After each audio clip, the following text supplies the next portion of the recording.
Kamusta, mga kaibigan? Ako po si Annie, at balik na naman tayo sa isang exciting na episode. Ngayon, mayroon akong talagang espesyal na ibabahagi sa inyong lahat.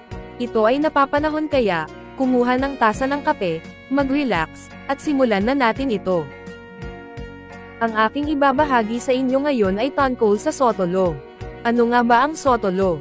The SOTO Law, Republic Act No. 53, an act exempting the publisher, editor, or reporter of any publication from revealing the source of published news or information obtained in confidence, protects journalists from being compelled to reveal their news source. It is silent about radio or TV journalists.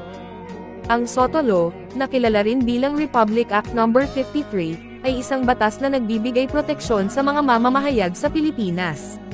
Ito ay pinangalan ng SOTO Law bilang parangal kay Senator Vicente Sotto, na siyang nagpanukala ng batas na ito noong 1946. Ang SOTO Law ay nagbibigay karapatan sa mga mamamahayag na hindi ibunyag ang kanilang mga pinagkukunan ng impormasyon. Ito ay nagbibigay ng kalayaan sa mga mamamahayag na magulat ng walang takot na maaaring mabunyag ang kanilang mga pinagkukunan, na maaaring magdulot ng panganib sa kanilang kaligtasan at sa kaligtasan ng kanilang mga pinagkukunan. Sa kasalukuyan, ang usapin tungkol sa SOTO Law ay muling uminit dahil sa mga pangyayari kina Eric Celas at Dr. Badoy. Ang mga bloggers, social media influencers, at mainstream media ay muling nagbigay pansin sa kahalagahan ng batas na ito sa pagpapanatili ng kalayaan ng pamamahayag sa bansa. Ang SOTO Law ay isang mahalagang sandata ng mga mamamahayag upang mapanatili ang kanilang integridad at kredibilidad sa kanilang propesyon.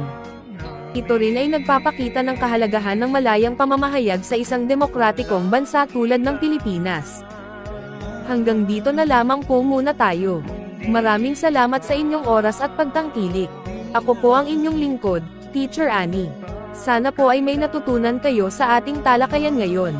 Huwag kalimutan na magbahagi ng ating video at mag-subscribe para sa mga susunod pang mga kapupulutan ng aral. Hanggang sa muli po, learn from me.